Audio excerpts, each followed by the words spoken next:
Maski yung papuntang Zamboanga, maski yung papuntang Tawi-Tawi, walang flight. From July 1 onwards, under study pa, yung PAL, walang decision. Sa Cebu Pacific, under study pa, titingnan nila yung safety side of the area. Kasi it is not safe.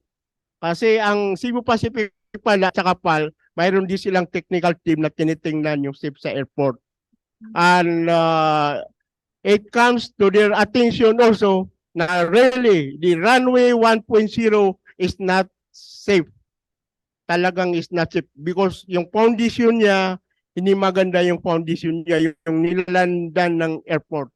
Because what was used, allegedly, the materials used on that is substandard. Kaya nagtuturuan ang DOTR at saka DPWH who are going to be blamed for that.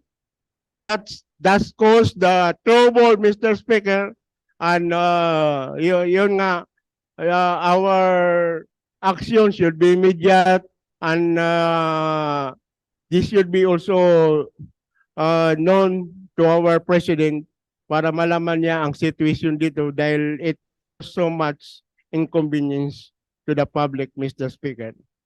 Secondly, Mr. Speaker, we are talking of our hearts dahil darating sila next month, June. Kasi June 28 is, June 27 is their OCOP. Kasi maybe 5 days from their OCOP, mayroon ng first flight coming from the respective areas. And I advise my people to coordinate with the NCMF and to determine the flight schedules of our Hijjahs. And I told my staff, maghanap kayo ng paraan para tayo ang magsalubong sa ating mga pilgrims. And you hire buses and van to salubong our pilgrims that will land in Davao and General Santos City. It will be at the cost of MOTC, Mr. Speaker. Hindi na namin sinat sa airline. Sabi ko, hindi ko na kayo sisingilin. Diyan. Dahil hindi naman kayo magbibigay. Pero magpa-file kami ng kaso sa inyo. There will be a class suit that will be filed against you because of what you have done to the to our constituents. So yun, Mr. Speaker, that was the remedial measures that this representation and the MOTC family have been doing for the office, Mr. Speaker. Assalamualaikum warahmatullahi wabarakatuh. Waalaikumsalam warahmatullah. Secretariat, please take note of the manifestation of the gentleman from Lanao del Sur. Mr. Speaker, that concludes our privilege hour for today. We will proceed now on the bills on third reading. Yeah, we will proceed. What is the pleasure of the floor leader? Mr. Speaker,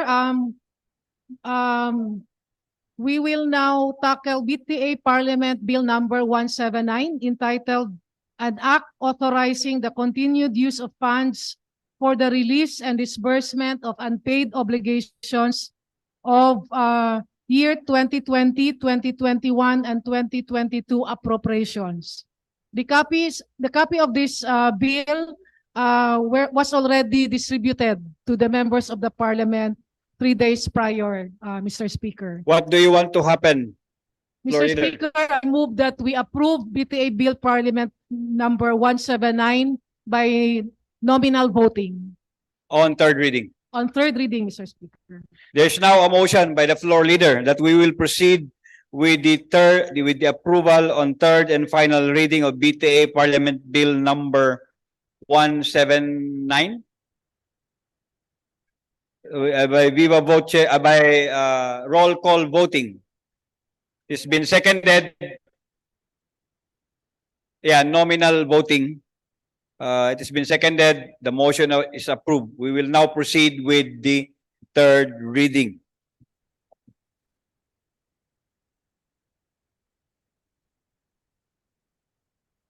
All of those in the Zoom may vote.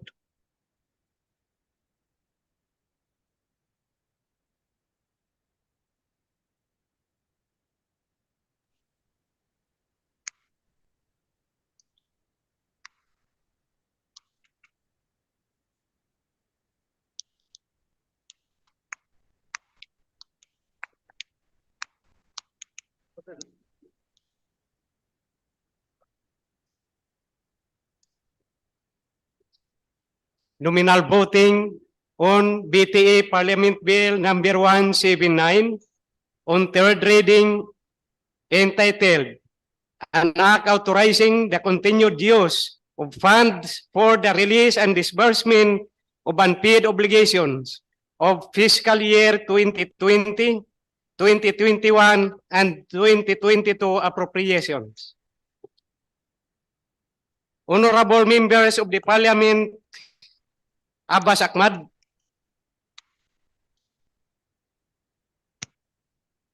Abbas Harun, Abbas Basit, Abu Mujib, Di marinig. Alamia Laisa, Alauddin Musber, Ali Ibrahim, Ali Lanang Jr., Ali Edi, Ambolodto Suharto, Aminuddin Abdul Aziz, Ampatuan Baintan,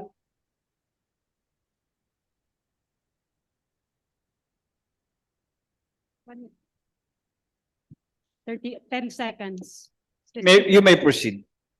Mr. Speaker, my vote is yes, with the condition that only those enumerated agencies an amount amounting to 18,439,756,230 pesos and 13 centavos will be authorized for utilization. Thank you, Mr. Speaker. Anayatin Susana, Antaw Muhammad Kili, Arnado Mirian, Asnawi Dans, Babaw Ali Muntaha, Balindong Pangalian, Basman Ana Tarhata, Kandaw Bay Malihang, Yes po, yes. Dilanggalin Hasimi, Dumama Alba sa Iliha, Ibrahim Ahud, Ismail Suharto, Estino Matarol, Gayak Abdullah,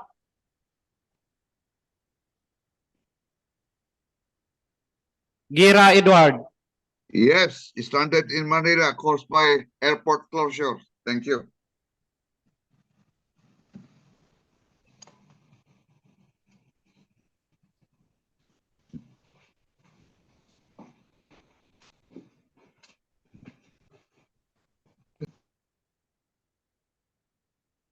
Haji Abdullah Khalid, Hasim Abdullah, Hasan Hatimil, Iqbal Muhagir, Ismail Rasul, Yes, you may take the floor. Thank you, Mr. Speaker. My vote is yes. And I'm asking the Secretariat or concerned agencies that the enumerated 18 billion of this appropriation, I'm requesting na magkaroon po ng kopya yung aking opisina. Yun lang po at magandang gabi sa ating lahat.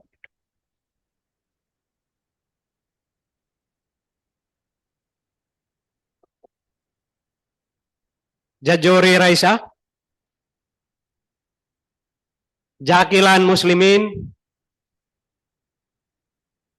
Jekiri Al-Bakil, Kahalan Din Martin, Karon Faisal,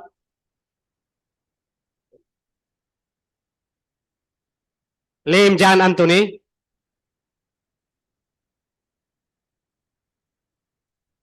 Loong Benjamin, Loong Don Mustafa,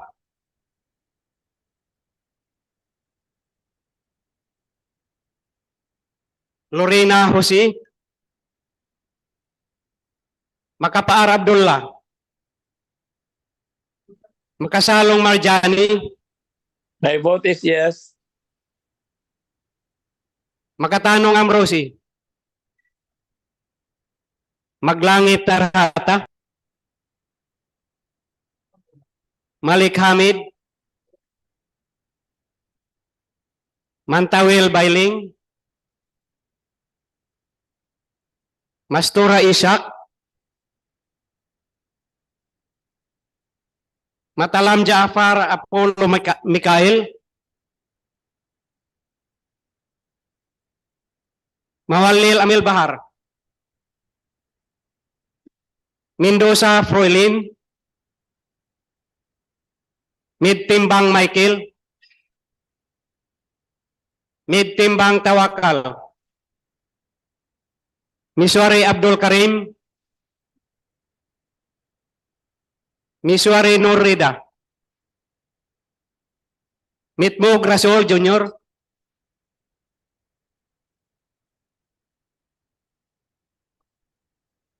You have the floor. Mr. Speaker, I vote yes, but I hope that in the next few years, especially with next year's budget, we would not have to extend. We will be able to fully utilize our funds. And in the next few years, I'm hoping that we will be able to follow the BOL provision on unused funds. Thank you, Mr. Speaker.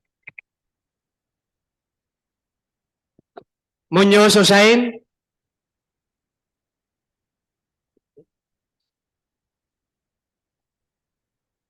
Oranon Suaib,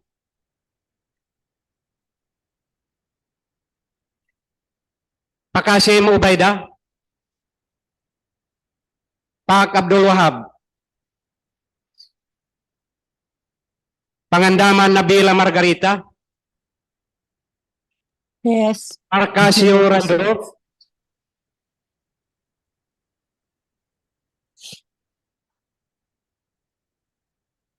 Piang Ramon Senior, Ramos Diamila. My vote is yes. May I have my 1 minute to explain my vote, Mr. Speaker? You may proceed. Thank you, Mr. Speaker. Assalamualaikum warahmatullahi wabarakatuh. Mr. Speaker, I would like to manifest my support for the passage of the bill authorizing the continued use of funds for the release and disbursement of unpaid obligations from the fiscal years 2020, 2021, and 2022 appropriations. The plight of the Bangsamoro constituents demands our immediate action, as these appropriations hold the key to unlocking programs, prosperity, and hope for their lives. We have a solemn duty to ensure that the Bangsamoro government can effectively utilize these funds, transcending the barriers of bureaucracy and empowering our fellow citizens in the Bangsamoro region.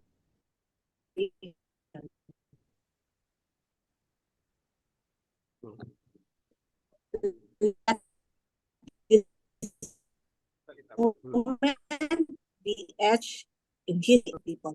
Therefore, Mr. Speaker, I would like to cast a resounding vote of yes. Thank you, Mr. Speaker. Wabillahi tawfiq wal hidayah. Wassalamualaikum warahmatullahi ta'ala wabarakatuh. Thank you, Mrs.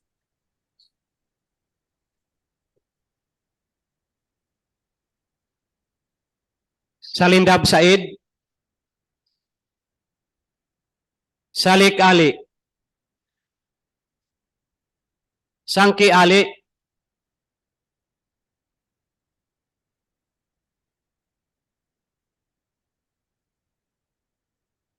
Thank you very much, Mr. Speaker. I just would like to qualify my voting for this issue. This pertains to the unpaid obligations BARM for fiscal year as indicated here, amounting to about 18.5 billion pesos. And I understand that my TDIF, which everybody of us here are entitled to, in my case, I have not been able to have my TDIF. So if this is included, the unpaid obligation to the members of parliament, where we have obligation to our constituents, then I would vote for yes, that this be included.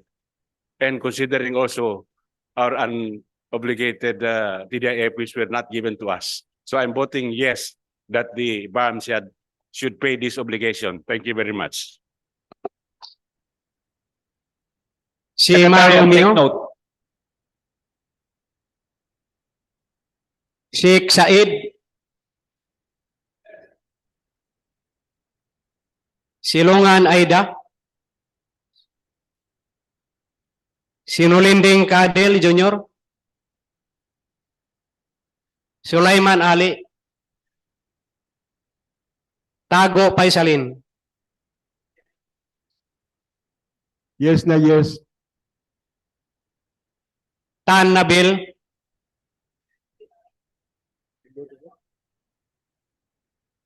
Usman Ajpar, Otto Basir, Oyod Siti Fahani.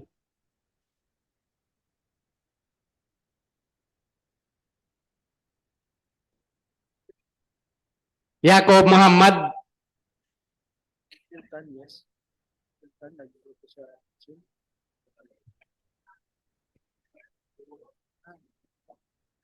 Mr. Speaker. Ali Muntaha Babaw, Yes.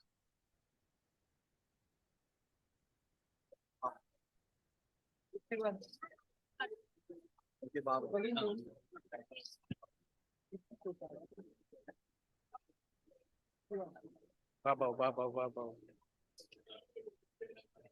wala siya kanina, no? Saan si Juan? Wala lang, ako ibabaw. Si Tan.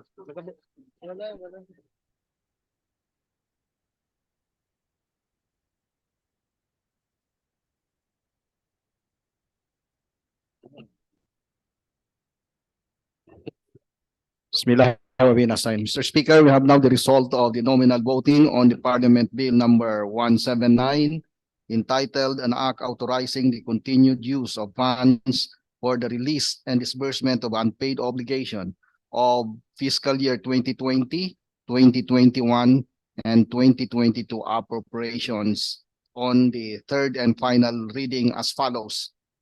With 51 yes votes, 0 no vote, 0 abstention. Mr. Speaker, the yes vote have it.